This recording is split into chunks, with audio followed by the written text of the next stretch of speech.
ശ്രീമതി ബിന്ദു കൃഷ്ണ നമുക്കൊപ്പം ചേരുന്നു. ശ്രീമതി ബിന്ദു കൃഷ്ണ, ഇപ്പോൾ സർക്കാരിന്റെ 4.5 കൊല്ലത്തെ മൗനം അത് പ്രതിപക്ഷം മാത്രമല്ല ഇപ്പോൾ കോടതിയും ചോദ്യം ചെയ്തിരിക്കുകയാണ്. എന്താണ് ഈ റിപ്പോർട്ടിന്മേൽ നടപടിയെടുക്കാതെ ഇരുന്നത് എന്ന ചോദ്യം സർക്കാരിന് മുന്നിലേക്ക് വരികയാണ്. സ്ത്രീപക്ഷ സർക്കാരാണ് എന്ന് ബോധ്യപ്പെടുത്താൻ വേണ്ടിയെങ്കിലും ഇനിയെങ്കിലും ഒരു നടപടിയിലേക്ക് കടക്കേണ്ടതല്ലേ ശ്രീമതി ബിന്ദു കൃഷ്ണ?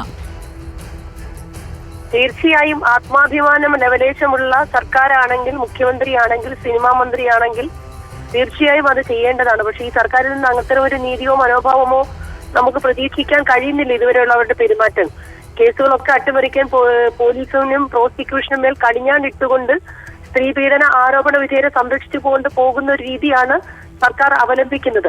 നമുക്കറിയാം 4.5 വർഷക്കാലത്തോളം കേരളത്തിന്റെ പൊതുസമൂഹം, മാധ്യമങ്ങൾ, പ്രതിപക്ഷം എല്ലാവരും ഈ ഹേമ കമ്മിറ്റി, ആ മേഖലയിൽ പ്രവർത്തിക്കുന്നവരടക്കം ഹേമ കമ്മിറ്റി റിപ്പോർട്ട് പുറത്തുവിട്ട് നടപടികൾ ഉണ്ടാകണമെന്ന് ആവശ്യപ്പെട്ടിരുന്നു. പക്ഷേ വളരെ ഗുരുതരമായ സെക്ഷൽ അബ്യൂസ് അടക്കമുള്ള കുറ്റകൃത്യങ്ങൾ വെളിയാക്കപ്പെട്ടിട്ട് പോലും അതിനെതിരെ ഒരു നിയമ നടപടി എടുക്കാൻ തയ്യാറായില്ല. അന്ന് തൊട്ട് ഇന്ന് വരെ കേരള സമൂഹം ഉറച്ചു വിശ്വസിക്കുന്നു ഈ സർക്കാരിന് വേണ്ടപ്പെട്ട പലരുടെയും പേരുകൾ, സർക്കാർ സംരക്ഷിക്കണമെന്ന് ആഗ്രഹിക്കുന്ന, കുടപിടിക്കുന്ന പലരുടെയും പേരുകൾ ആ റിപ്പോർട്ടിൽ ഉണ്ടാകാം. ഈ അബ്യൂസ് ചെയ്ത പ്രതികൾ എന്നുള്ള രൂപത്തിൽ ഉണ്ടാകാം. അതുകൊണ്ടായിരിക്കും റിപ്പോർട്ട് മറച്ചു പിടിക്കാൻ വേണ്ടി എന്തൊക്കെ അഭ്യാസമാണ് ഈ സർക്കാർ കാണിച്ചു കൂട്ടിയത്. ഇനിയെങ്കിലും സ്ത്രീ പീഡകരായ, ചൂഷകരായ ആളുകളെ നിയമത്തിന് വിട്ടുകൊടുക്കാൻ സർക്കാർ തയ്യാറാകണം.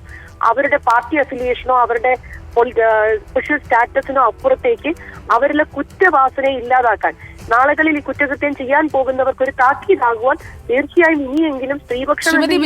ഇക്കാര്യത്തിൽ ഇതുവരെ താങ്കൾ ശ്രദ്ധിച്ചു കാണുമല്ലോ, സർക്കാരിന്റെ ഭാഗത്തു നിന്നുള്ള ഒരു പ്രതികരണം പോലും കാര്യമായി വരുന്നില്ല എന്നുള്ളത്. ഇത്രയും കാലം പറഞ്ഞത് ഹേമ കമ്മിറ്റി റിപ്പോർട്ട് എന്ന് പറയുന്നത് പഠനമാണ്, പഠന റിപ്പോർട്ടാണ്, പഠിച്ചിട്ട് ഭാവിയിൽ ഇത്തരം സംഭവങ്ങൾ ഉണ്ടാകാതിരിക്കാനായുള്ള മുൻകരുതൽ എടുക്കാനാണ്. മുൻകരുതലല്ല, മുന്നേ സംഭവിച്ചതിൽ നടപടി കൂടി വേണമെന്ന് കോടതി ഇപ്പോൾ പറയുമ്പോൾ ഈ പൂർണ്ണരൂപം, റിപ്പോർട്ടിന്റെ പൂർണ്ണരൂപം ഇപ്പോഴും പൂഴ്ത്തിവെച്ചിരിക്കുകയാണ്. കോടതി ചോദിച്ചപ്പോൾ മാത്രമാണ് അത് ലോക്കറിൽ നിന്ന് പുറത്തേക്ക് വന്നത്. അതിപ്പോൾ SITക്ക് കൈമാറണമെന്ന് പറയുന്നു. രൂക്ഷ വിമർശനം കോടതിയുടെ ഭാഗത്തു നിന്ന് വരികയാണ്.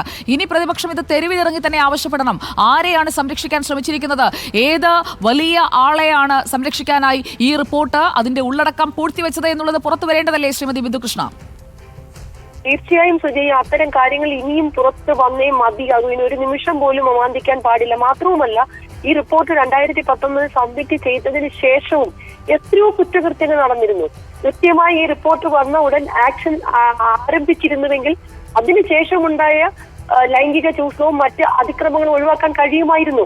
ലൈംഗികാതിക്രമങ്ങൾ ഒരു ഭാഗത്ത്, മറുഭാഗത്ത് ഭക്ഷണം പോലും കൊടുക്കാത്ത മനുഷ്യാവകാശ ലംഘനം, അതിനുമപ്പുറത്തേക്ക് തൊഴിൽ നിഷേധം, കൂലി കൊടുക്കാതിരിക്കുക, എല്ലാ അർത്ഥത്തിലും വിവേചനപരമായ ഒരു ഇടത്ത് ആ വിവേചനം അവസാനിപ്പിക്കാൻ രാജ്യത്തെ നിയമങ്ങൾക്കും രാജ്യത്തിന്റെ ഭരണഘടനയ്ക്ക് അനുസൃതമായ ഒരു ജീവിത അന്തരീക്ഷം, തൊഴിൽ അന്തരീക്ഷം ഉണ്ടാക്കി കൊടുക്കുന്നതിൽ സർക്കാർ പരാജയപ്പെട്ടിട്ടും സർക്കാർ കേന്ദ്രങ്ങൾ വന്ന് വാചാലായി പറയുന്നു ഞങ്ങൾ സ്ത്രീപക്ഷ സർക്കാർ, ഖജനാവെന്ന കോടികൾ സ്ത്രീപക്ഷം ചെലവാക്കിയിട്ട് കേസില് CPM-ഉമായിട്ട് ബന്ധപ്പെട്ട ആളുകളെ സംരക്ഷിക്കാൻ വേണ്ടി നമ്മുടെ ഖജനാവിൽ നമ്മൾ കൊടുക്കുന്ന നികുതി പണത്തിൽ നിന്ന് പണം എടുത്ത് വക്കീലന്മാരെ വെക്കുന്നു. പ്രോസിക്യൂഷനോട് കേസ് നേരെ നടത്തേണ്ട SIT രൂപീകരിച്ചിട്ട് വന്ന സ്പെഷ്യൽ ഇൻവെസ്റ്റിഗേഷൻ ടീമിനെ ഞങ്ങൾ എല്ലാം ഏൽപ്പിച്ചു. എന്നിട്ട് സ്പെഷ്യൽ ഇൻവെസ്റ്റിഗേഷൻ ടീം ആ നിയമപരമായ ആ കാര്യങ്ങൾ നടത്തുമ്പോൾ അവർക്കും വിലങ്ങിടുന്നു. പൂച്ചവിലങ്ങിട്ടുകൊണ്ട് അവർ അവസാനിപ്പിക്കുന്നു. എന്തൊരു സർക്കാരാണ്! എത്ര സ്ത്രീവിരുദ്ധമായ സർക്കാർ! ഒരുപക്ഷെ കേരളം കണ്ടിട്ടുള്ളതിൽ ഇവർക്ക് ഏറ്റവും വലിയ പല സർക്കാരുകൾക്ക് നേരെയും പല ആരോപണങ്ങളും ഓരോ കാലഘട്ടങ്ങളിൽ വന്നിട്ടുണ്ട്. പക്ഷെ ഇത്രയും സമാനതകളില്ലാത്ത സ്ത്രീവിരുദ്ധ നിലപാട് മുന്നോട്ട് വയ്ക്കുന്ന ഒരു സർക്കാരിന് നാം ഇതുവരെ കണ്ടിട്ടില്ല.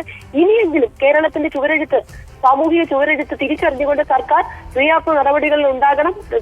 തീർച്ചയായും കേരളത്തിൽ പ്രതിപക്ഷം, കോൺഗ്രസ് നേതൃത്വത്തിൽ UDF അതിനായി പോരാട്ടത്തിനായി തെരുവിൽ തന്നെ എപ്പോഴും ഉണ്ടാകും.